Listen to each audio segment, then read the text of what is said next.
Good evening. We are going to start our second last session in auditorium today, and it is a big one. Ghatak at 100, a soft note on a sharp scale. The panel will be featuring Sudhir Mishra, Shammo Dasgupta, Nirupama Kotru, and Salil Tripathi as they discuss Beyond Bengal. Like they discuss Ghatak Beyond Bengal, of course, in conversation with Balaji sir. So I'm pretty sure nobody needs an introduction to Mr. Sudhir Mishra because that will be wrong. Uh, but a few words, if nobody knows the rest of the panelists, a few words about them. Salil Tripathi is a award-winning journalist and writer who was a correspondent in Southeast Asia and has been a human rights researcher in Africa and Latin America. His latest book, The Gujaratis, A Portrait of a Community, was longlisted for the Kamla Devi Chattopadhyay NIF Prize for Non-Fiction and is shortlisted for the History Literature Prize. He is the co-editor of For In Your Tongue I Cannot Fit, a collection of writings from and about prison with artist Shilpa Gupta. Our second panelist is Nirupama Kotru. Nirupama Kotru is an officer of the Indian Revenue Service 1992 and has served in the Income Tax Department in Mumbai, Chennai, Delhi, and Pune. As Joint Secretary in the Ministry of Culture, she has looked after prestigious national academies such as Sahitya Academy and National School of Drama, and national museums such as Indian Museum and Victoria Memorial Hall and Museum. She has also written around 30 articles on cinema and other topics such as parenting. She has co-edited an anthology on Hindi cinema titled The Swinging 70s, which has been featured in our Kolkata Literary Meet. And our last panelist, Shammo Dasgupta, he was here for a previous session, and I'm looking for that. 1 second, please.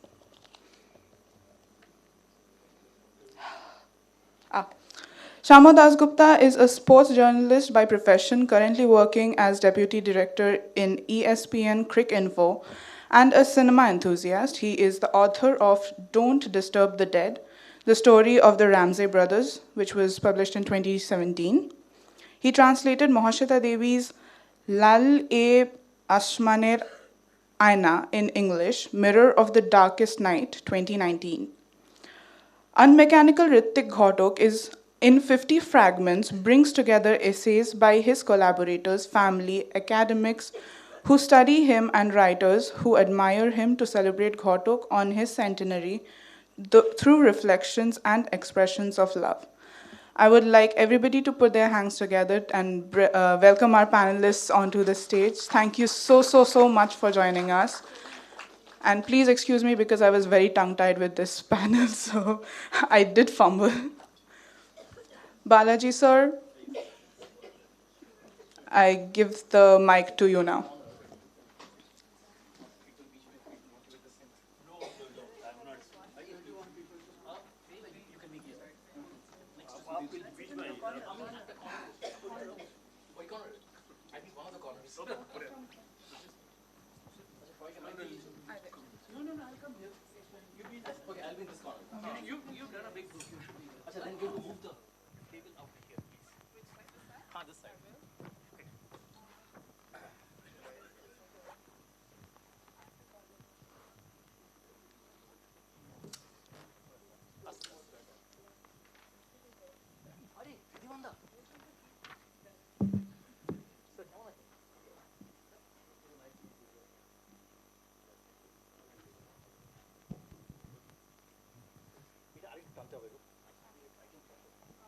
Hello.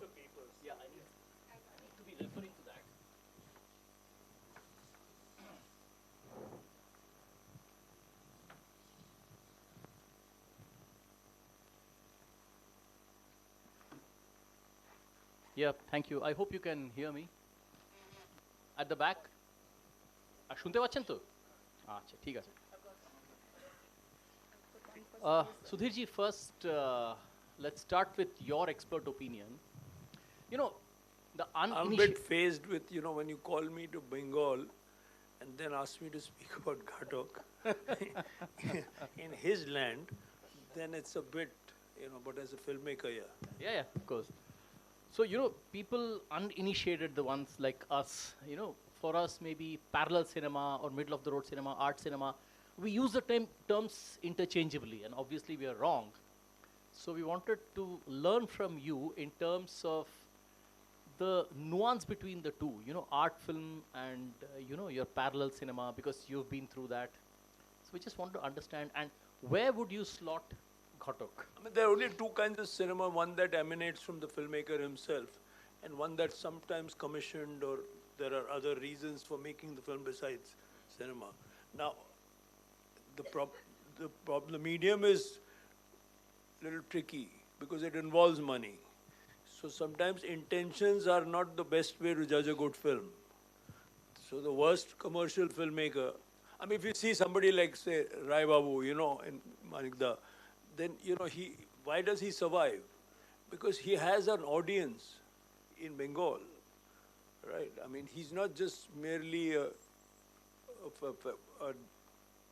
filmmaker who exists in festivals, and, in the hallowed worlds of art, but he also communicates to an audience here, and you can,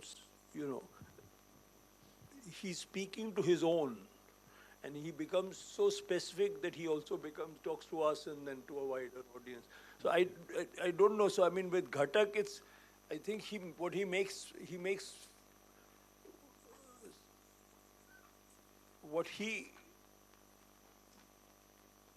there is nothing else he can do except make those films. And sometimes you make films because, somebody's giving you the money to make that film. But even there, he brings in his voice, his pain, his craft, his sense of cinema. Exactly. So Ghatak, for me, Ghatak, Gurudat, people like that are more experienced. They're really cinematic. Yeah. And for people like me, there is so much that, the possibilities of what the medium can do is what Ghatak sort of taught me. Yeah. Right?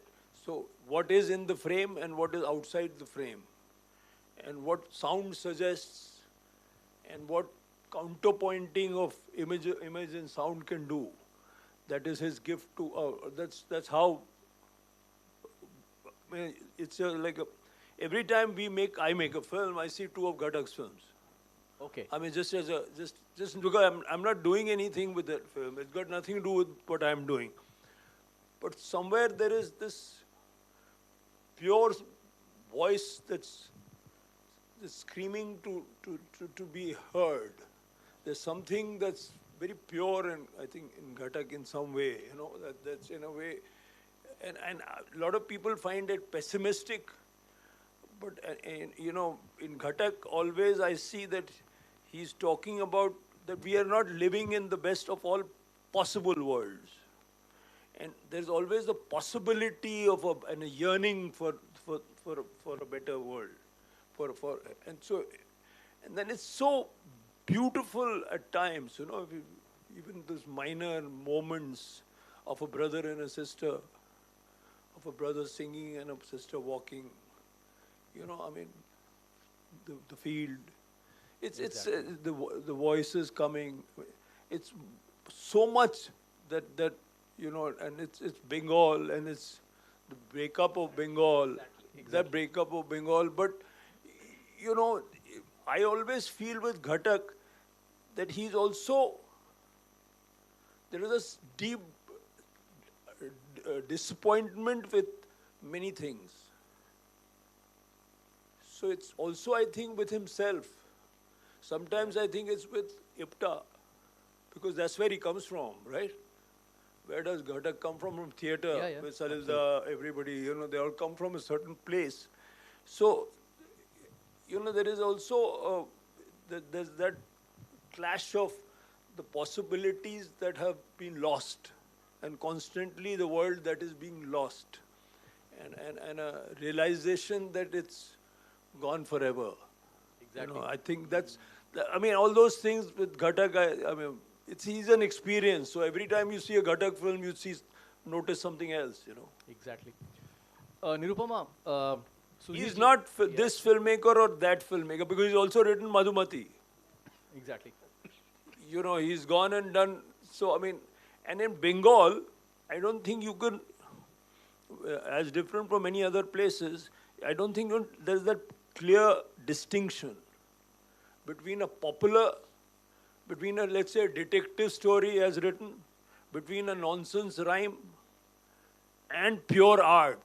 I mean, Bengalis can correct me, that's the impression that I have. So, I mean, it's not that ye art filmmaker hai, I mean, that's not how I think Ghatak was seeing it, personally. Excellent point, sir. Nirupama, Sudhir ji was talking about he hears voices of Ghatak. Every time he sees a movie, he sees images. And from what he said, the images have stuck in his mind. Okay. I remember you telling me that you have heard voices as well. You've heard about people talking about voices of Ghatak in the film institutes, in the corridors, in the cafeterias, in the walls, or outside in the garden, inside the classroom.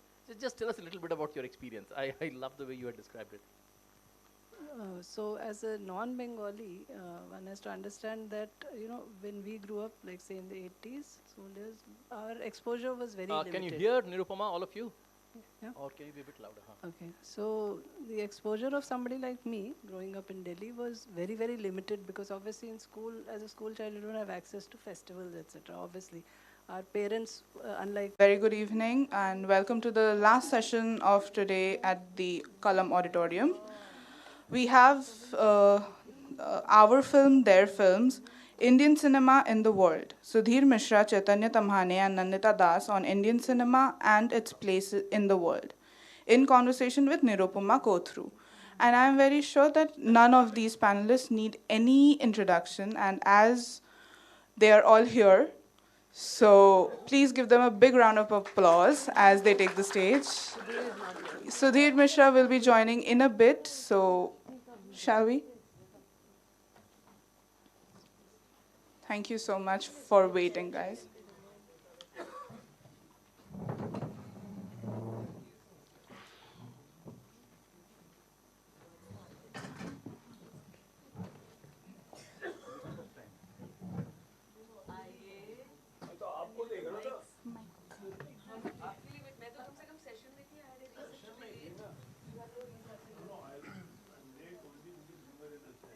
I'm right there, watching you. Not doing anything. Inko पूछो.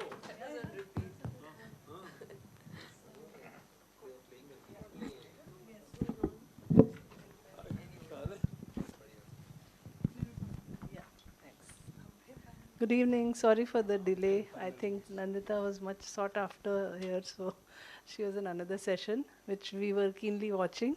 Was that a It's replay? always a pleasure. Yeah, What I we think were it was a watching bit of a replay which confused us, and we were waiting. So, comedy of errors, yeah. So, but anyway, good evening once again, and yeah.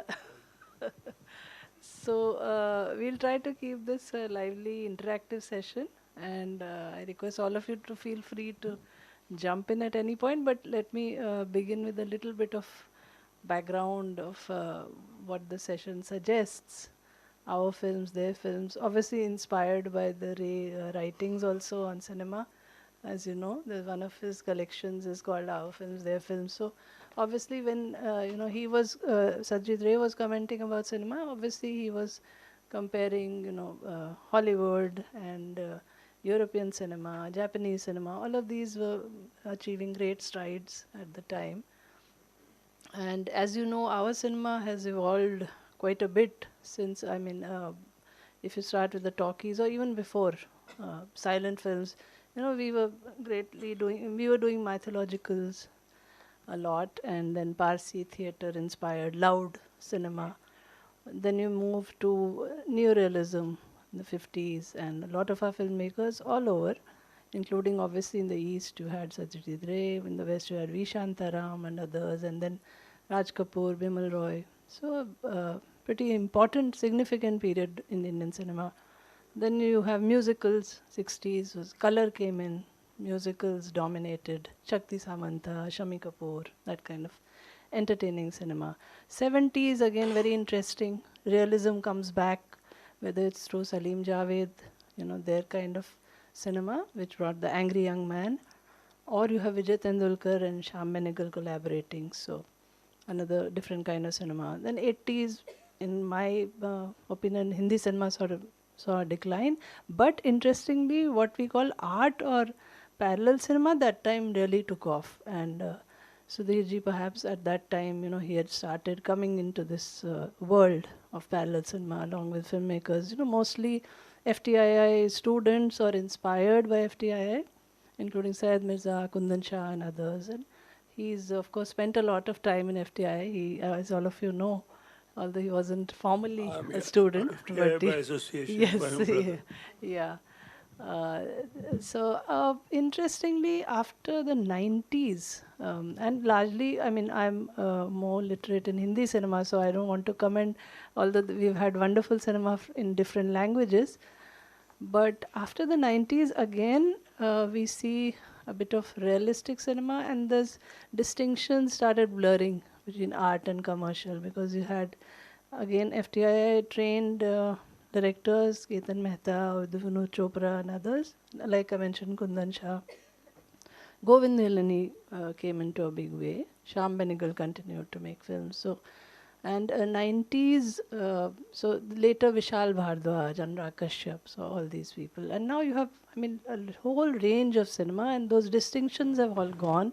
And there's no middle of the road cinema anymore, which in the 70s was very distinctive third kind of cinema, which had Gulzar and Basu Chatterjee, Rishikesh Mukherjee. So we've seen lots of very, very interesting phases in Indian cinema. And obviously world cinema, you can't just, it's not one club. It's very distinctive cinema, whether it's Europe or Hollywood. Hollywood also, if you read the criticisms of makers like Ray or, Khwaja Ahmad Abbas, they do critique Hollywood in the sense because it was like dope. It was like very entertaining cinema. So blockbusters were, really in demand, and they continue to be all over the world. In fact, in China, interestingly, there was a period I was going to China because we were trying to do a collaboration with them, the Indian government. So they have a very interesting model where they take in imports, but the 70% of the import quota is Hollywood, and then there's a little quota for Korean films, and Indian is very small, like 2 or 3 films. So lots of interesting things have happened. Now you have more Hollywood releases quicker in India. Again, they do very well in different languages. So I think in this session, what would be interesting, Sudhirji, you can, go a different way, would be to try to see, have we been converging with cinemas of the world, or have we been, forging our own path totally? Later, maybe after the neorealistic phase of the 50s, where we were more close to, say, European cinema. Since then, have we evolved our own language, our own vocabulary, our own idiom, and songs, for instance, music still continues to be a very, very important part of Indian cinema. We just can't conceive of films which have absolutely no music or soundtrack, which plays a very important role. So maybe we can start by discussing, Sudhirji, we'll start with you.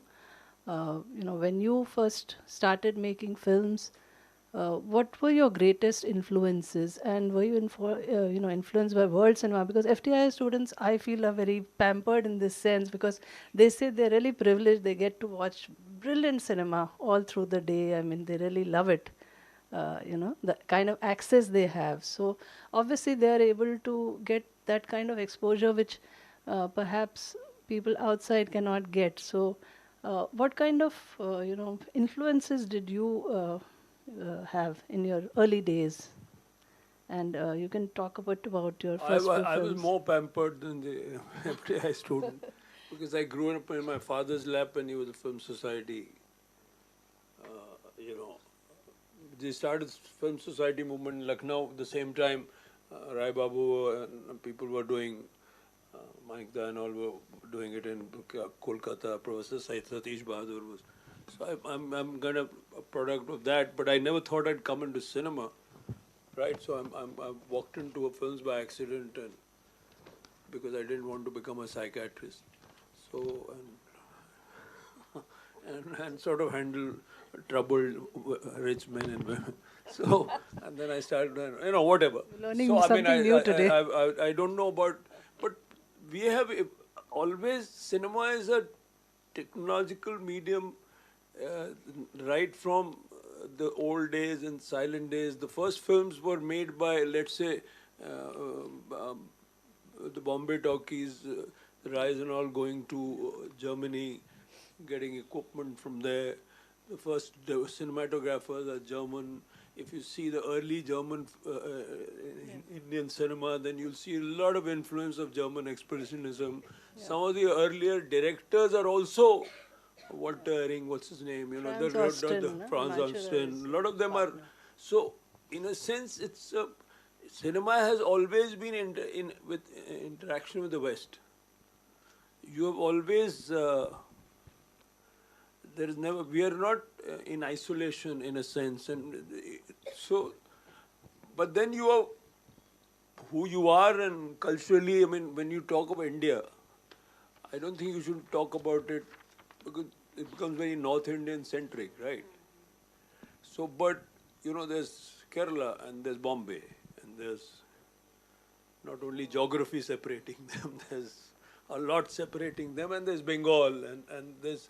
So, I mean, was Ray not influenced by neorealism? He was. I mean, I don't have to repeat. I mean, let's assume that we know quite a lot. So let's not repeat. I'm not here. I'm just a filmmaker, and I make films. I don't know how I make films. So Chaitanya can maybe. It's not necessary that the senior man knows more about theoretically about things. I don't know because I don't know how I make films. I have no idea. You have a. There might be a lot of subconscious I don't have, right? because I know when something emerges, it's like there's a great poet. She says, the poem comes from across the mountains. I somehow have to grab it. I'm not even. So you have to somehow, something summons, something happens.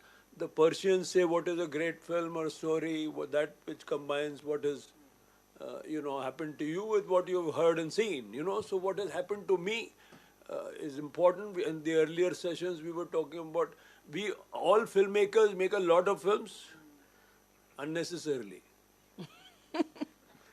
Actually, everybody should make only 5, 6. I mean, if you're a genius like Bergman and all, then there are no rules. Huh? The Ray, but I'm not, right? Maybe Chaitanya and Nandita. Yeah, but many films I have made because I had to make the film that I wanted to make.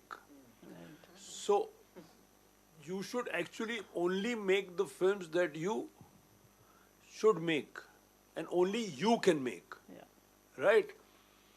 So many years ago, sorry, I'm not showing off, many of us met Akira Kurosawa, and he said you should only make the films that you want to make. And we said, how? He said, if you're a filmmaker, then you must have 20 stories to tell. So if the producer says this one, then you say, no, not this one, this one. If you say not this one, say this one. But if you don't have 20 stories to tell, move out of the medium because you're going to get lost. Right? So films I don't know are, again, maybe Chaitanya knows better. And I'm not being sarcastic. Huh? Just because he's younger doesn't mean he doesn't know. Right? He's been to, you know about him, right? Yeah. How many of you? Huh? So we all know, right?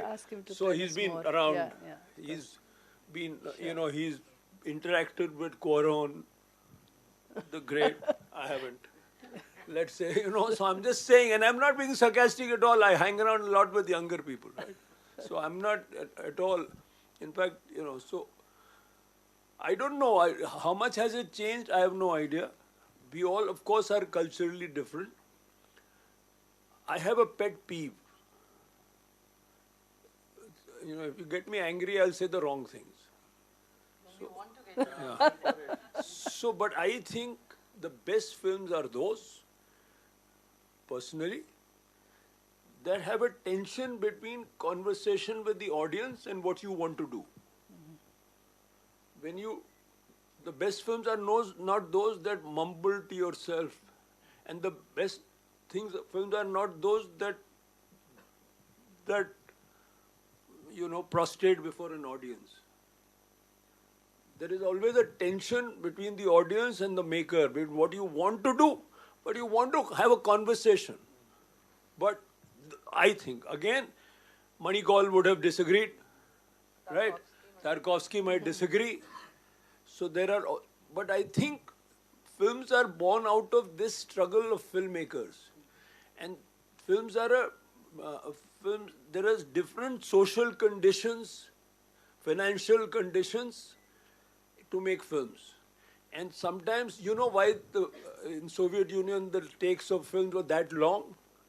Because they had very little stock. They had the whole Russian army. They could parade the army left, right, 100 times. Sergei Bondarchuk, Tarkovsky. Tarkovsky, even though he criticized the Soviet Union, he made a lot of good films there and got a lot of money from there. So filmmakers are not very good people. Huh? They lie. And the hustle is the nature of filmmaking. Speak for yourself. No. The hustle is the nature of filmmaking. I'm telling you, I'll say the wrong things, right?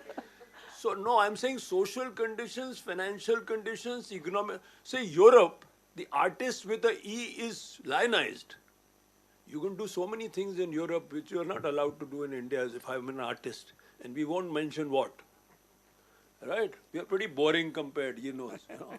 We're pretty boring compared. But there the in France, they give you money to write the film.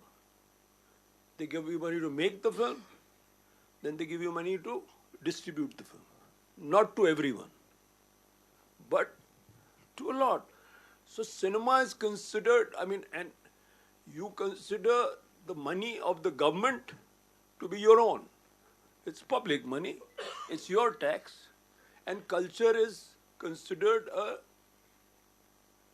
but in India you don't. No, it's a trader economy, no. Sorry. So anything that doesn't make so-called commercial sense, so profit is only money. So in these conditions, Gurudutt made films. V. Shantaram made films. Bimal Roy made films. Where the interest rate on them was 36%. Right? So like Shakespeare's Groundlings, The Fool, in a Shakespeare play, there was the Johnny Walker track in a Gurudutt film, right? Where does it come from? It comes, and the music, the song, the pause in a film, in Europe you would never. So the structure is often determined by the economic circumstance. Everybody, in France you go, they write pens about, the Bollywood structure. There's no Bollywood structure. It came because there was T-series paying from, so Mani Ratnam started, sorry, can I say it? So Mani Ratnam started wanting to make a film called Dil Se about the Assam problem. Then T-series gave him a lot of money, so he started doing Chaiya Chaiya, no? And that became the Bollywood structure. So T-series and all determined the structure. The commercial considerations. That said, there have always been people who wanted to make films against the grain. Always. Some have done this, some have done that, Some have done it 100%. Some let's say in the Institute, Manigal, people like that just didn't compromise at all. Right? They just made the film. The state at that point supported them. The moment NFDC went out of business, they went out of business. The private, or Chaitanya is one of the few people sticking to that, right? So, then it's difficult. So we'll come back to Is the it easy, commerce. right? So, there are, I don't know, so our films, their films, Sure. is always a question of the circumstance in which the filmmaker is placed. It is always difficult to do what he wants to do in history. It has always been. All of us know that. So that's the state. I don't think it has changed fundamentally. So I we'll, mean, sorry. we'll come back to that question of commerce versus art in a bit, but I was basically talking about your influences because you My have influences are all of cinema, you know. obviously. So, I'm sorry, I'm not a film. My influences are a lot novelistic. So if you see my structures also, I've spent a lot of, but every great filmmaker is an influence. There's so many films, sure, you know, that you see, you know. If you tell me one, I'll say Jiri Menzel. There's a sure. man called Jiri Menzel. Yep. In the Soviet Union, Indo-Soviet days, they used to leave the prints behind. They used to send the print and forget to take them to the embassies. So my father had a print of Closely Guarded Trains, and my mother didn't want me to see the film, but I saw it 22 times. And I was the Czech New Wave was a very big influence on my films.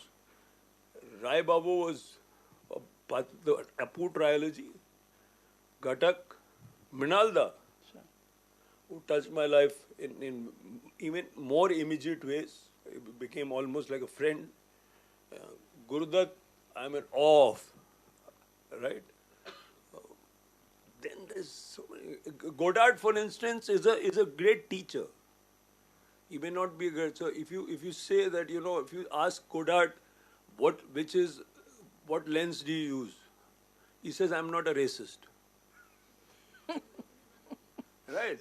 So I mean there is Truffaut, there's all the Japanese Mizoguchi or Ozu. I mean you can drown in, you know, and sometimes it's very bad for a filmmaker to see too many films. Yeah, that is something Ray had also mentioned because Sometimes, he- but yes, you know, all of them. But I was very lucky. I was adopted by an institute FTI. group. Yes. His name was Kundan Shah and Saeed and all that. Yeah. And at the age of 22, they said you can write a script. It became Jane Vidyaro, and life was okay. And then life was really tough when I started making films. So, I mean, sorry if that doesn't answer your question. No, it does because coming back to Ray, he did mention I'll at shut one point he was, you know, he used to criticize training in the sense he said that students get so influenced by what they are shown, the films in FTI, that they get, you know, they start copying those filmmakers. And later he did But tone people down like his Scorsese, criticism. three Yes, films a sure. month, you know. So I mean, there's always the So, contrary view. but later he did tone down his criticism and said, no, training is good. We didn't have it earlier. There's no harm in training, but then you should find your own voice. So, Nandita, I want to come to you next. Give it to Chaitanya because it's a counter No, to everything that Sudhir no, said. we have In to a bring way, you. No, first. talked about No, because sometimes the senior guy is supposed to be the more knowledgeable or the better guy, but sometimes it's not true. Please, no, please. No, please. No, we want to hear you first, Nandita, because you again, interesting counter. That's why I'm saying. no, but he's not countering. He's saying Chaitanya is the flag bearer, you know, after him. No, So, not countering that way. I mean, what he's talking about market forces, because Chaitanya has, in fact, done films that, you know, like in a purer space, in a what you said about Money Call and all of that. So that's why I was passing the baton. okay, so Chaitanya, as we know, has made two films which have really traveled all over the world. One of which is one of my absolute favorites, I would say. The last 2 decades, possibly, Court is one of the best Indian films, and it has, got a lot of traction, and rightly so. And The Disciple, another very beautiful film. So, Chaitanya, do you want to talk about your influences, or do you want to, like Sudhirji say, that it's the market forces which determined everything, and I stayed away from them and stayed pure and made the films I I mean, could. in my case, it's very simple that my entire journey has been guided by my producer, Vivek Gombar. You know, yes, I just. very jealous of Chaitanya and Yes, Vivek. it is really as simple as that. Like, you know, I of course had a vision and I wanted to, and I had an intent, but it honestly comes down to where the money is coming from and somebody who enables you with complete trust and faith and artistic freedom and making a film with the pure intent of just making a good film, which is easier to find in filmmakers or artists, but than in producers. And like, you know, Sudhirji was saying about the West, a lot of it is institutional funding. And it is taxpayers' money. Now that becomes a very complicated issue because none of the metrics add up or match up in, say, a country like France or in India? Is our GDP the same? Is our population the same? Are the priorities in terms of where the resources need to be allocated the same? So, I don't know the answer to that question. And the other problem that I have when we talk about world cinema, at least in today's times, is like, who is controlling the discourse? Like, whose gaze is it when we say world cinema? Because even in world cinema, the films that have reached us over the years have been gone through a process of gatekeeping, and they were hyped and acclaimed by the victors, the colonists, So I also question that a lot, that there might be a whole ocean of really beautiful movies, really relevant movies, which haven't reached us. Because the way I look at it in world cinema right now, there's so much happening in the world, but a lot of the art house movies are in a silo of their own, of the art world, and they have nothing to do with what's happening in the world. And it becomes very safe for institutions to fund and to propagate a certain kind of cinema which doesn't have any real backlash or any real consequences in society. So so it really comes down to who funds the movies. Do you think the films that are films that travel often are those films which cater to their view of us? 100%. There is no doubt about it. 100%.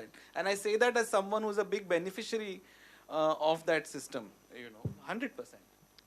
Go on. Yeah. No, and that also comes down to markets. Because who are the sponsors of these film festivals? Why do they get the media? Like, what are the films that sell in these international markets? It's definitely connected to a lot of that, and the gaze and what is expected. But yeah, anyway, so Nandita, please, I'm done. No, we'll come back. So, he's raised the point. No, but you didn't tell us, how did you start? I mean, producer comes later, but what were your influences when you first started? Like that. So I said this in my previous session. I've recently had an epiphany about why people in Mumbai are so obsessed with film. So as a kid, I'm born and raised in Mumbai. I was obsessed with TV and movies and, a little bit of theater that my parents took to. It's because you don't have anything else to do in Bombay. There are no public places, right? You can't be like, come, I'll take you to a huge big park for a walk, or let's go by the lake, or let's go. We don't have that. So the only escape we had was a movie, like a screen, like, it's the easiest way to travel. So I grew up watching, Hindi films and dubbed English movies in Hindi and Marathi theater and things like that. And then at the age of around 18, 19, I discovered what we are calling world cinema. And that blew my mind. I was like, okay, so there are stories outside of the Bollywood and Hollywood system, from Brazil, from Iran, from China, from, Japan.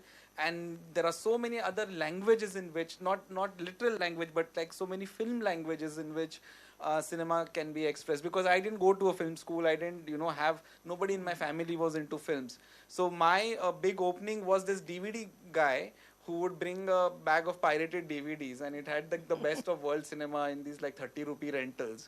So that was my intro into world cinema. But that was a time when you had internet, when you had compact DVD players. So a lot of the art and knowledge was getting away from big projections and intimidating avenues of accessing them. So I'm also an internet kid in that sense, where there was a different kind of democracy and access to information. Like, I could be that kid if you told me, have you seen Tarkovsky? As I give me 15 minutes, I'll download it and see it. So I come from that generation, which really helped me. Okay, Nandita, before I ask you to tell us, I must tell you, Nandita is one person I've known, seems like a lifetime now, since 2012 perhaps, when we first interacted professionally. She was that time chairperson, Children's Film Society of India. So she's worn so many hats, I can't even, count them, because she's now, if you go to her wiki page, she's known more as an activist and writer. But she started with acting and then went on to direct so many award-winning films. And she's been, leading lots of campaigns like Dark is Beautiful and, inclusivity campaigns. And she's done so much work. In fact, I recently watched 2 of your Bengali films again, and I loved them, Shubha Muhurat and one more, forgetting, Podokhep, I think, with Soumitra Chatterjee. And Shubha Muhurat with Rakhi ji, and lovely movie. I really enjoyed it. So multilingual. I think you speak a lot of languages too. So how did you start, and did you also have any significant influences when you started? I mean, how did you just start acting and later directing films? So yeah, it's very different from what Sudhir and Chaitanya said, because he sort of grew up in a film family in a way and had access to that, and Chaitanya had No, this mathematicians family. mathematicians who loved cinema. Um, and Chaitanya with all the DVDs and the exposure. My father is a painter, mother a writer, and for some strange reason, cinema was never seen as a form of entertainment. I grew up in Delhi, so it was always, art exhibitions, dance performances, music concerts, theater, but never films. So I don't even, we had TV maybe 8 years after everybody else had. So I didn't really grow up with that. I did a bit of street theater with Safdar Hashmi for about 4 years while I was studying. And I did my master's in social work, and I was quite happy working in an NGO. So I had no desire to be an actor or to do anything with films. In college, I was also exposed to world cinema because my friends wanted to become filmmakers. So they introduced me to film festival, to going to embassies and watching Tarkovsky and Bergman and Truffaut and all of that. And then through the festivals, I got to know what we call regional cinema, which almost seems like a second-rate citizen, but whether it was Girish Kasarvalli, whether it was Arvindan and Adur Gopalakrishnan or Satyajit Ray or Ritik Ghatak and all that. So I started watching a lot more films and somehow strangely escaped what we call Bollywood, what we call Hindi cinema, which everybody has at some point kind of been exposed to, more so in the north, I think, or in Bombay. But somehow I didn't grow up watching them at all and never really developed a sort of a taste for it. And which is, sometimes people think I'm being pompous or being arrogant. It's just lack of exposure. I never really watched it, so never had the desire to sort of be in it or, have anything to do with it. And stumbled upon acting with fire and then did films in 10 different languages. That's why there are, so people in Kerala know my Malayalam films, maybe in Bengal they will know a few of my Bengali films. It somehow gave me an experience, exposure to travel to parts of India that I never would have and be part of stories I never thought I would direct. And then Gujarat riots happened in 2002, and I think it troubled me enough to want to tell that story. So for me, film, I hardly watch even now. So it's not that I eat, drink, sleep, cinema, like how people feel passionate. And I'm almost envious of that kind of calling that, you all have, that yahan se, as Kurosawa, and I've heard that story, like taking out 5 different stories. I don't have those stories because sometimes I think I don't think like an artist. I don't really think like a filmmaker because it's not something that, it occupies a very small part of my life actually. And for me, I've always seen cinema more as a means to an end. So I think that the fact that cinema is part of the arts and not science, which in itself means that the definition is so flexible, that each to their own, and that there is no one way that it has to be this. Some may think that cinema is is to communicate, like what you were saying. There has to be that tension between the audience. And then there are filmmakers who may want to just express and not think of the audience at all. And I think it's totally fine to be in that space. Whereas I maybe come from a place where I want to, in fact, say something and I want to reach out to you, but on my own terms, in the way that I have seen films and the kind of language of cinema that speaks to me, the kind of films that I would like to watch. And maybe that's rooted in a kind of a more realistic, more storytelling. And, and when we say what is Indian cinema, India itself is so varied. The fact we want to define itself seems like a waste of time and a wasteful exercise, because in that plurality is our strength, that there can be a money call at one end, and there can be a, I don't know, what is the Subhash Ghai or David Dhawan or whatever on the other end, and all of us kind of Dhurandhar, yeah, I don't know the director's name, but whatever, that person on the other end. And, we are all somewhere in the middle in different ways, but we don't have to even compare. We don't even have to see where we are in that hierarchy. And, and there are 3 films that I've made, and every time it was because of something. I mean, Firak was like I told you, and then I decided to never make films because of this whole economics, the amount it interferes with art, and you really struggle and you somehow make it, but it's the distribution and marketing which kills you, because the people who are producing it, not everybody has a Vivek Gombar, and that's why I said we are all envious of his producer, who has really given him that freedom and had that faith. And when 2 people come together, it is a medium of a director and a producer. Art needs patrons. So either, like Sudhir was saying about NFDC and how the government did, or how in Europe there is that governmental. I haven't been that fortunate. I've just gone to a regular film studio. Also lack of knowing how to go about it. And it doesn't fit into the quintessential festival film, which sort of also, I think someone spoke about it, that what is their view of us. Like my next film is set in sort of our class of people, which are socially privileged, educated, and all of that. It doesn't fit into the festival thing. So I have these French producers, and they said, well, there is a reverse racism. A European or an American can make film about this class of people, but from India, it either has to be poor India or it has to be exotic India. Hazaron almost went to Cannes. According to my French producer, he said that Hazaron depicts an India which doesn't exist, and that I have copied the college arguments from America. I felt like telling them that I've simplified the argument actually, and there was much more of a complicated argument, but... Right. No, so that's why it's like it's a reverse racism where they think, oh, this is too bourgeois.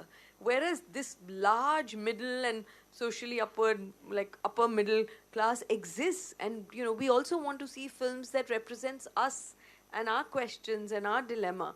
So it's a really tough thing. And all my 3 films I've gone to whichever, like a film studio, and, they've given me a frugal amount of money. I've somehow made the film, and then they haven't distributed and marketed it well, and I've gone back like sort of complaining and feeling upset about it, and they feel like, okay, it's gone to some festivals, got good reviews, and it's part of their roster, what they call prestige project, and then they move on, and that's it. So that's why for my next film I'm trying to raise funds through private investors or just friends and family, and saying, listen, if you believe in this kind of cinema, here's the kitty, put it in.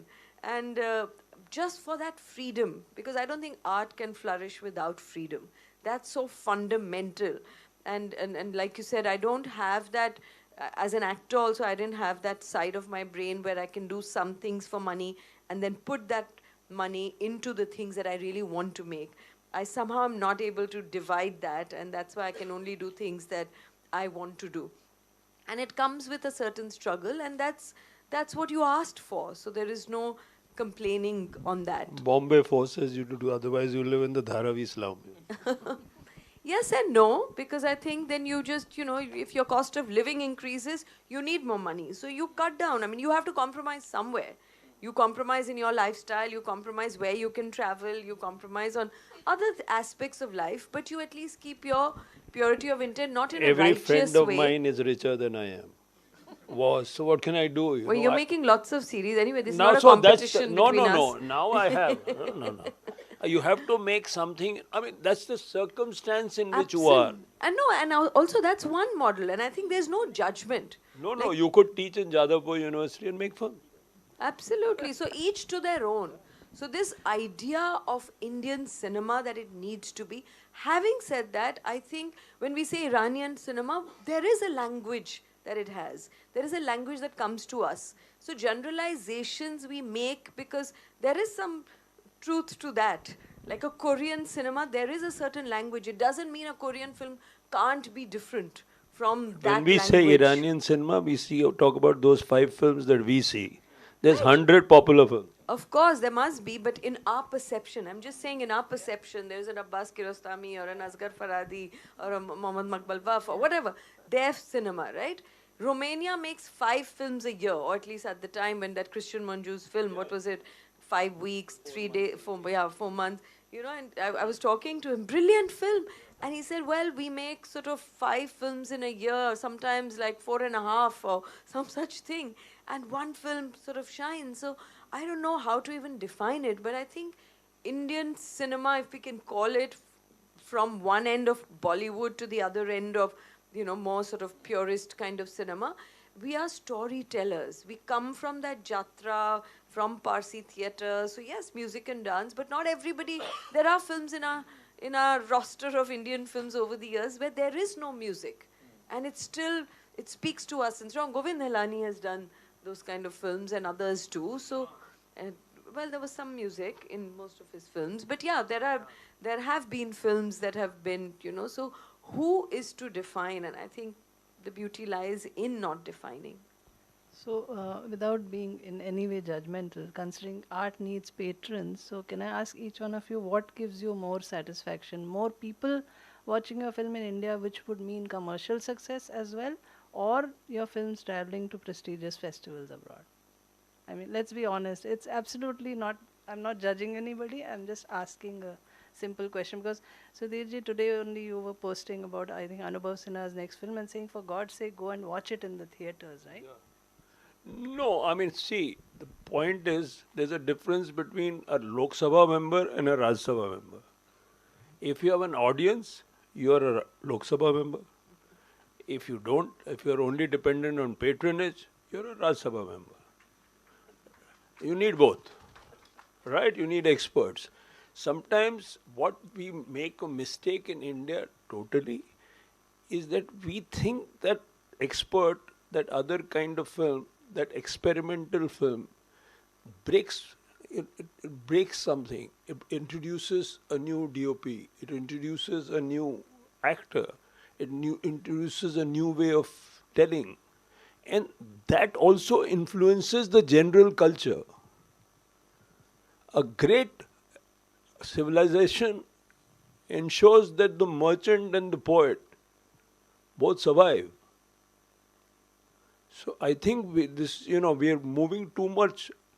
If you ask him, he'd like his friends in Bombay to see his film and the other to be full house all the time. That's what be his secret fantasy. And of course he also... Not secret. But of course, and of course he also wants his film to go to and travel. Right. So, I mean, just as we know Iran, let's say through the work of Maqbal Baf or Karastami or whatever, it's also cinema introduced. I think cinema is really necessary. I think cinema should not be taxed. Why are you taxing these number of people to come and have a community Which cinema? All cinema. All cinema. All cinema, at least people hold hands and otherwise you'll be sitting in iPads and everything alone. So people don't know each other anymore. Young kids should hang out together and share a community experience, and then maybe one person will take someone to a more experimental film, and then that's the way it remain. I'll never have the audience of a Sanjay Leela Bhansali. Of course, never. It's not possible. But I think Bhansali should exist. Personally, personally, I think he also cares about filmmaking. I think one day Bhansali will make a great film. I hope. And I hope for him. Why not? Because he knows cinema. He knows how to tell. I'm not kidding. I know the kid. He used to work with my wife, so I know him. He's younger than me, right? So I'm an eccentric old man now, so I can say anything. Who cares, If I don't make any more films, I would have retired. So I don't care. But I'm telling you, all sorts of filmmakers should survive. Absolutely. All sorts of films should be made. Cinema should survive. That community experience. Why should you tax people? Like pubs should survive. Bars should survive. Right? Cinema should survive. It's where people go. It's a cure for loneliness. Cinema is a cure for loneliness also. Right? You go, you share an experience. Maybe one of the most beautiful experiences, I'll just shut up after this. I was in Pakistan, very bored, in a place where every other person liked Dino Moria. Sorry. So I was feeling totally isolated. Two people came to me. They said, we got married together on my boy. They said, we got married because of you. I said, how? He said, we went to see Chameli in London. She came, he came. They sat next to each other. Next day, he was hoping that she came. She came. They saw the film 23 times and he proposed to her. I mean, I'm not, this is an exaggeration of this doesn't happen all the time. I'm saying cinema is really an important medium. It's beautiful. It tugs, it's at its best. It opens your head. It not only makes you travel inside, the best films do that, you know. They make you a better person. The medium itself is better than me. All our films are better than us. You meet Sudhir Mishra or you meet his film. I suggest you meet his films. Don't meet the person. Because the person is a hustler at times. The person is trying his best to get a film made. It's not so I'm really interested in cinema surviving. I'd do anything for that. And you see at this moment, there are young women who have made India proud. Let's see those 6, 7 young women who have, see the girl who has made Santosh, Payal. Payal, of course, is the superstar of it. But you know, I mean, there's people, a girl who's made Santosh. There's a girl in Purulia who 40 lakh film, she went and won the best director at Venice. So I think everything is happening. And, you know, so this was at every point, it was difficult. At every time, the brave succeed.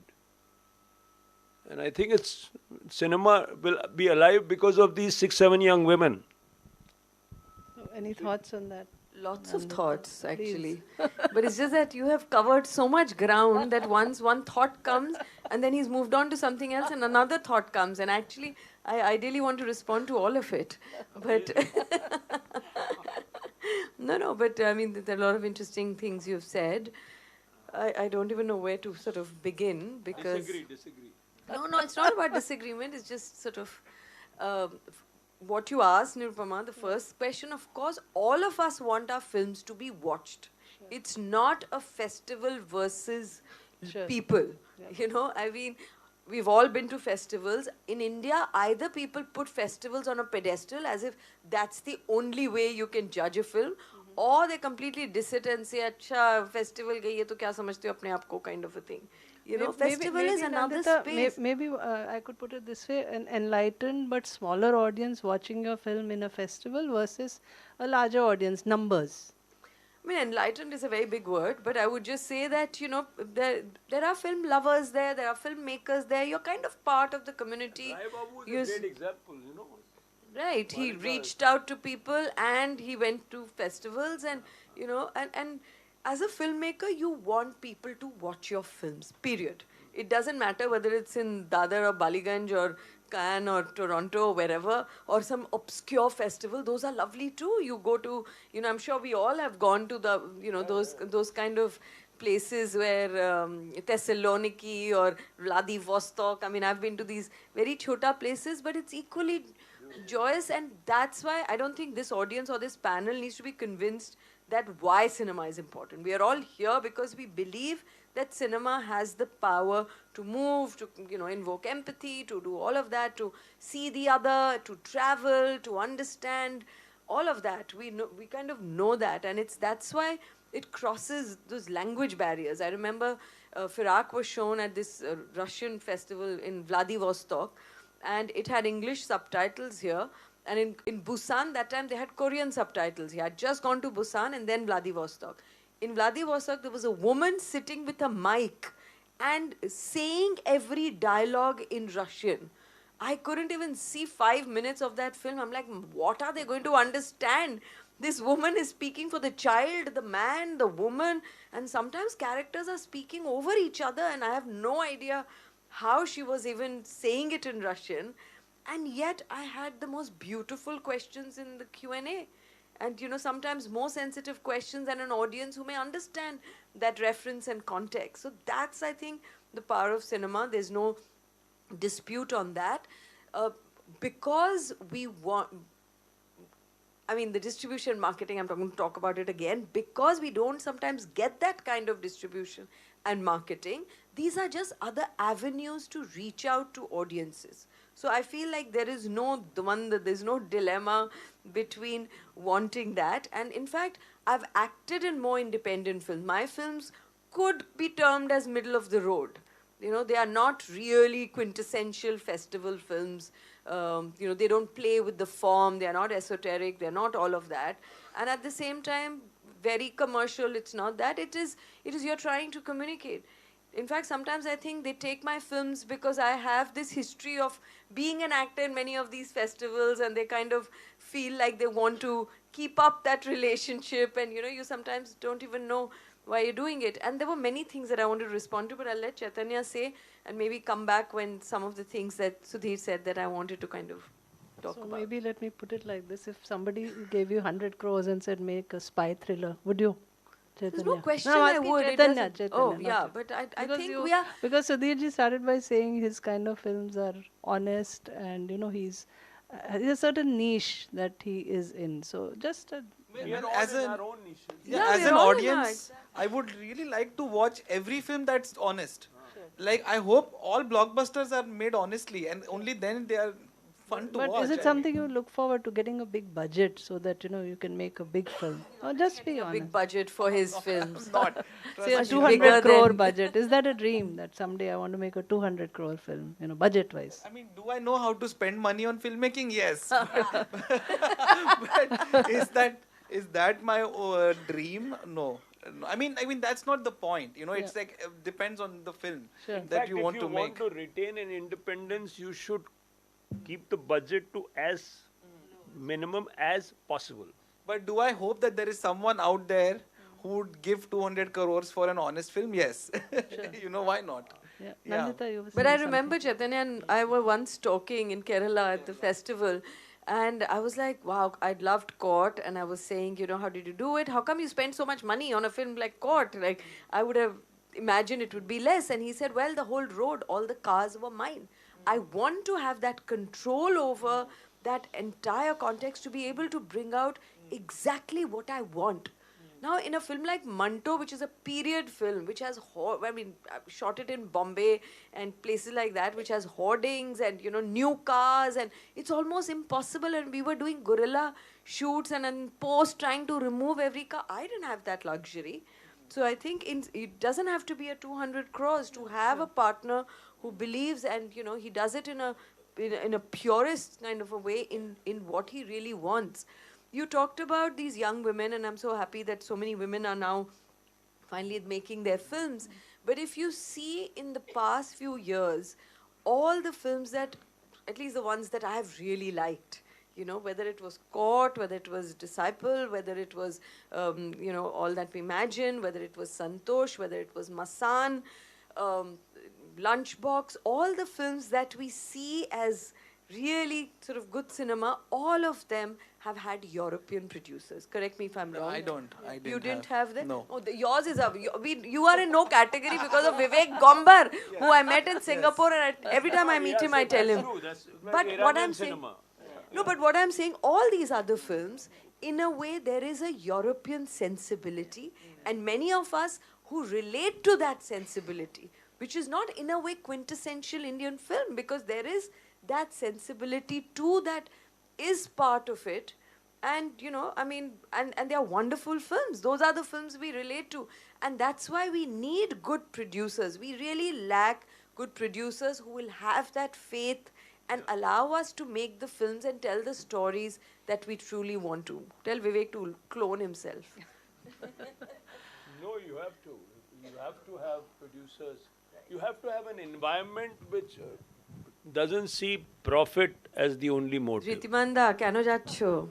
You should actually tell us, because you have done a range of films. আপনি কত ভালো ভালো ছবি করেছেন, and with so many different directors. He's bored.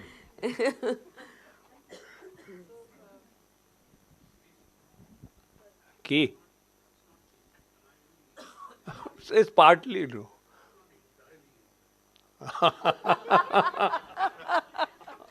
Good one. Yeah, good one. Okay, some more honesty here. See, some of us were honestly very heartbroken that Homebound got out of the Oscar race. I mean, I have to be honest. Yes, I was disappointed too. But Oscars, I mean, you look at Mother India, which was the first film nominated from India, and then Lagan got close. But from there, we have moved to, winning the best song, which Slumdog Millionaire got, and then RRR. Do we still, I mean, is it fair to seek this validation? I'm not talking about the festival films like Neecha Nagar and of course all the good films that have gone to Cannes, etc. I'm specifically talking about the Academy because their lens can be problematic at times because there was one excellent film which went, Sahib Bibi aur Ghulam. All of you may know about this. Guru Dutt had of course ghost directed it. They didn't nominate the film because they said at that time Hollywood had these really crazy codes, and they said that the female protagonist is an alcoholic, so they didn't allow it to be shortlisted. So is it still, I mean, fair that we seek this validation, or is it something we need to get rid of? Every year waiting to see which film goes to the Oscars and does it get nominated or not? We all watch breathlessly at times. So please. Although the world they watch, no, I mean, you hear this Wagner Moura talking his Brazilian film there, and then talking at the Golden Globes. I mean, I think also, for example, a film like Secret Agent, it also is a political film. So it's giving his film a voice. It's his what he's talking about the situation in Brazil, right? He's also a film critic and a filmmaker. So I mean, people also have different agendas. I mean, a film gets a bigger audience, so why knock it? I'm saying if you this either you are subservient to it. I don't think we should look at our cinema and look at which film has gone to which festival or gone to Cannes or not. But if some has gone, and then it's a good thing because it might call attention to Indian cinema. Like at one point, when Salman Rushdie won the Booker, the attention came to Indian writing. So these are practicalities also. And so, I mean, you should celebrate. I mean, you don't have to agree. But also, we also have a frog mentality. So somebody succeeds somewhere, we all start, So I don't know. I think we should have an independent view, and I think we should celebrate each other's success. I think it's good. No, absolutely. I think we do in a way. We know when we agree with that selection. Sometimes we may not. I mean, who decides the Oscars here in India anyway? It's the government. I mean, no, not the government. No, who is it? Film Federation. Well, Film Federation. Who owns the Film Federation? Who decides on those people? Really? I mean, most years I've kind of rolled my eyes at the film that has. At one point, a film called actually Jeans went. Yeah, exactly. Exactly. And So what Satyajit are we- Ray's films never were sent to. I remember one time there was an Oscar, the MC had actually listed down some fabulous films that didn't get a single Academy Award. Saying that these are the films. So, I mean, of course, there is merit in it because it brings attention to the film, to the country, to cinema of that part, all of that. But at the same time, it's not the only yardstick. And, there are, in fact, some of the good work that has come out of India has also been, especially now, I see a lot of young people who are making some really good films, but they don't know how to reach a festival. Some Punjabi film or a Kannada film, and some of them make it, like a Tithi. I remember when Ram Reddy did Tithi, it was really good. But for every film that actually makes it to some attention, maybe there are 10 others or 100 others that don't. Just like if one film gets made, there are 100 scripts, 1,000 scripts that never probably see the light of day. So, I mean, I think we also need to focus on how do we create, if not a formal fund, if not a government fund, but as film lovers, is there a way, and I think that, I don't know, what do you guys feel? I would be really interested if there is a way to actually support some of the younger filmmakers and help them. Maybe I would love to start a little organization, a collective of Join us. We have started.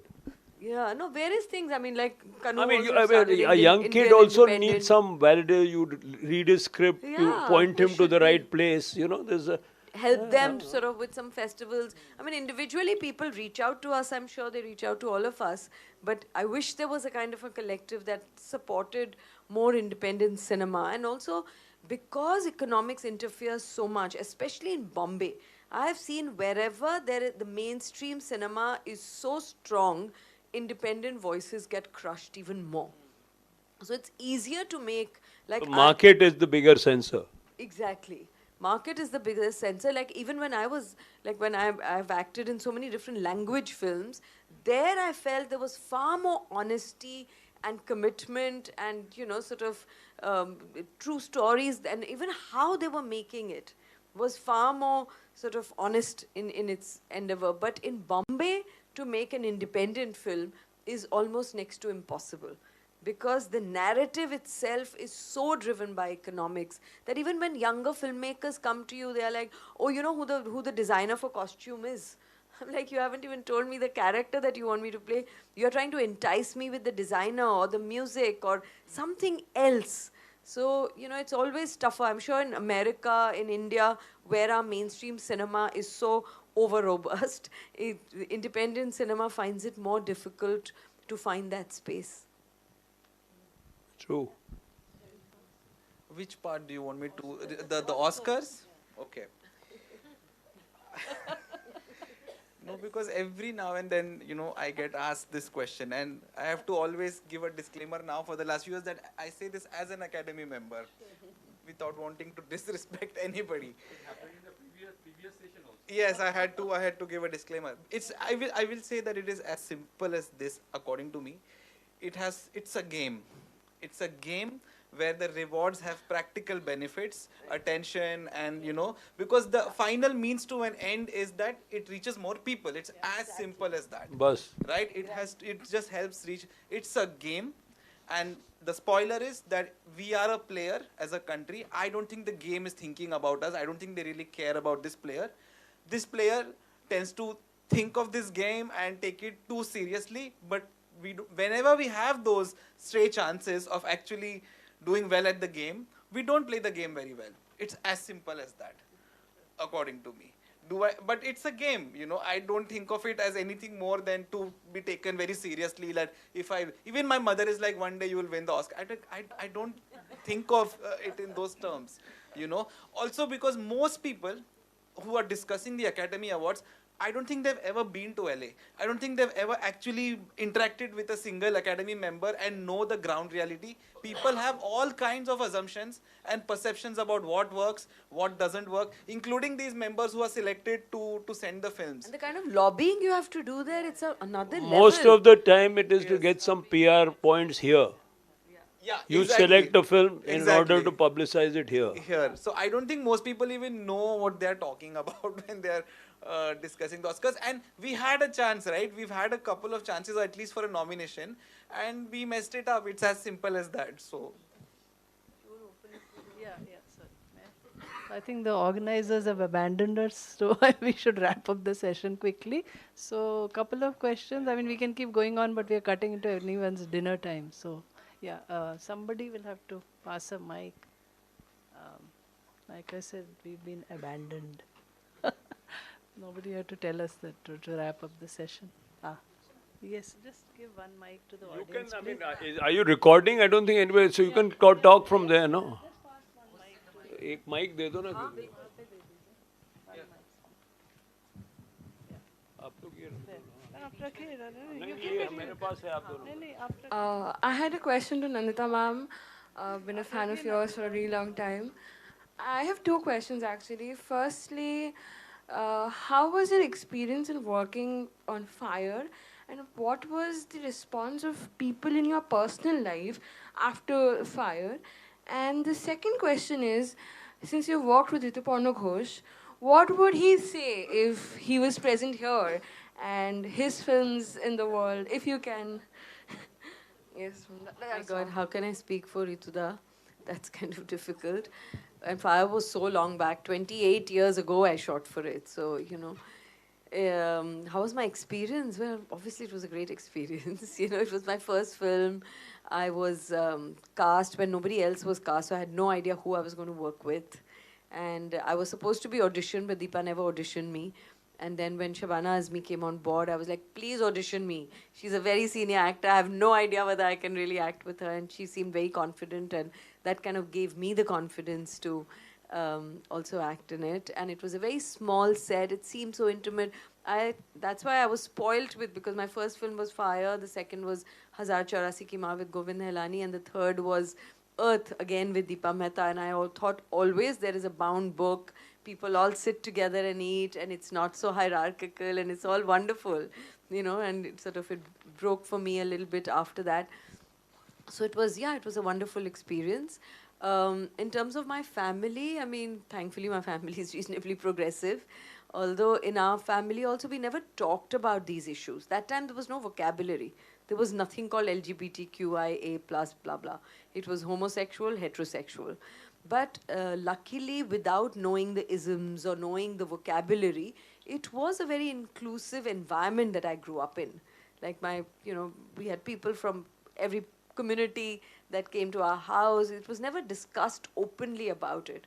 So yeah, I think I got a lot of support from my family, but it raised so many questions because I don't think people really knew how to react.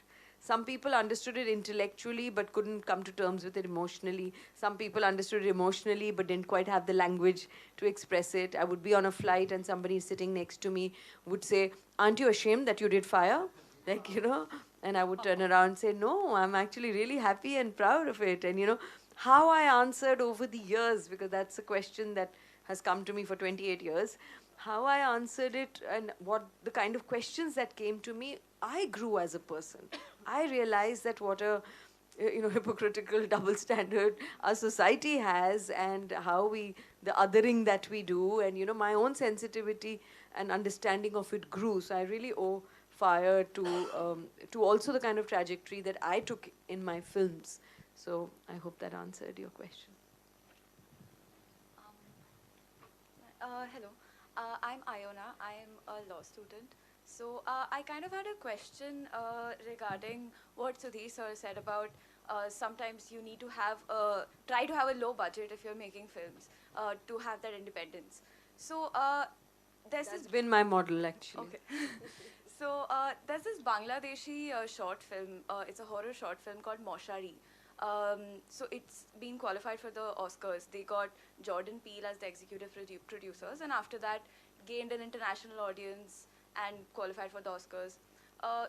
We have examples like this even with Homebound. Having a big name associated changes the amount of audience that you can have. If you're making a movie with the intention to tell a story and gain a larger audience, do you not think sometimes maybe you should give in to this having a big producer or having a big name associated with your film, even if that means that maybe the truthfulness to your storytelling is diluted a little bit, because in the process at least you're gaining a larger audience, because otherwise then you're doing a disservice to the ideology you started making the movie with initially. So I just want to understand your thoughts on that. Anyway, it's for the filmmaker. There's no question. There's no answer to this. Like each filmmaker, will decide how much you want to compromise. It's not only about a producer. Some people will say, "Oh, but why can't you take a more popular actor?" The biggest pressure comes, to cast. Like, producers don't want to touch if it's an unknown person. That's why you have to keep making frugally. But how frugal can you go? It is an expensive medium. So the pressure can be put songs, pressure can be many other things. There are lots of things happening. Martin Scorsese is able to make these huge films to tell the history of America because Leonardo DiCaprio backs him. Yeah, but here who does? I mean, even Homebound, if you ask the producers, Karan Johar has been, giving interviews saying it's not even broken even. That even with a Martin Scorsese, so how much, and it depends on the filmmaker. If you want to compromise to reach, each to their own, but at least I don't think we want to do that. If I'm taking the liberty of speaking on behalf of Chaitanya also, but you tell me. No, I generally think the problem is also that a lot of the billionaires and a lot of the stars lack taste in this country. I mean, you also need to have a curiosity to want to engage with something that's meaningful, right? I mean, I don't know how much money is enough for them or how much more popularity and stardom they want where they don't feel like, okay, let me now also try to challenge No, my but own that self. doesn't exist here. Yeah, that's what I'm saying. It just doesn't, it's also a matter of taste, so. If I can just counter that, at least in the past, Amir Khan used to do big budget films so that he can make a film like Tare Zameen Par. He always said that. He said, I need to fund good films. Whether it was Dhobi Ghat or Secret Superstars, he's funded a lot of smaller films as well. Now, the ladies, lots. No, but I'm making a film. It's a concrete thing. I'm making a film at this moment. I have the script for the past 5 years. It's got funded only because Manoj is now acting in it. Let me tell you the truth. I have a script for 5 years, right? Now, for me, it's not a compromise because I went to Manoj 5 years ago. 5 years ago, there was nobody wanted to do a film like that. Today, maybe because of Tithi, maybe because these guys are making films that I'm getting. See, that's what I'm saying. The environment helps. Whose film? So we are all in it together. So, but something. Tithi is possible because Ram Reddy's father funds it. No.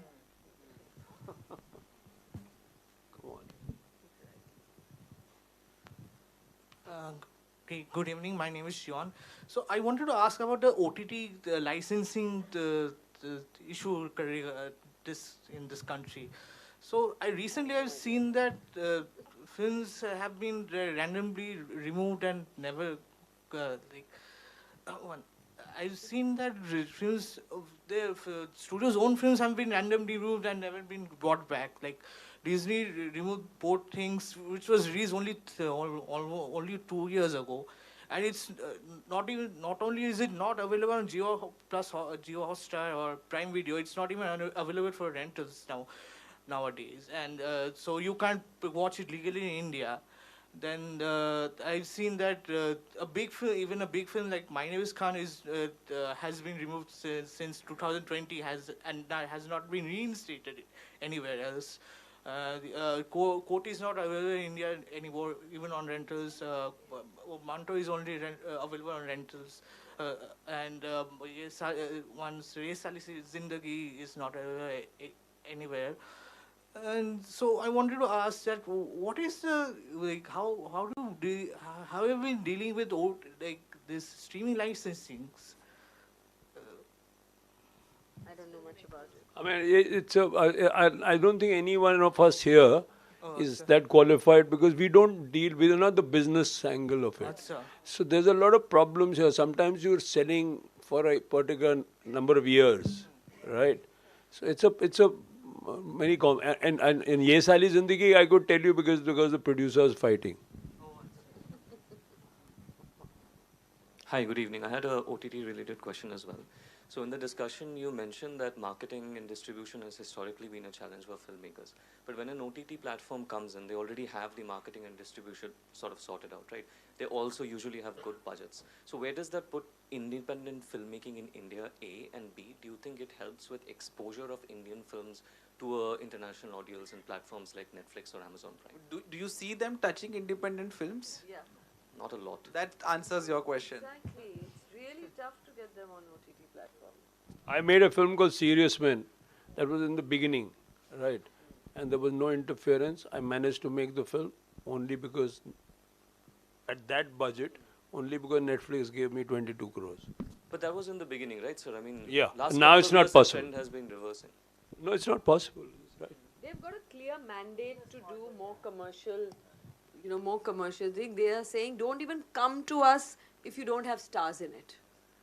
And in fact, I had a chat with one of them, and for them, I don't want to name people, but are really who we would consider a star. They're like, that's not a star. He's well known, but he's not a star. So don't even, they're not really touching independent films. And even those that are there, that's because they're giving like peanuts. Right. Independent cinema can't survive on it. But because filmmakers sometimes feel so desperate कि चलो पैसा नहीं मिला कम से कम लोग देखेंगे. There's a film called Follower. Have you seen it? It's on movie. Harshad Nalwade, they've given him 2 lakhs. But he disclosed the number openly. I mean, yeah. No, and but it's giving him, he's given it because it's at least the film is on movie. But movie also, I believe, doesn't pay. I mean, thank God for movie, we get to see, more independent films.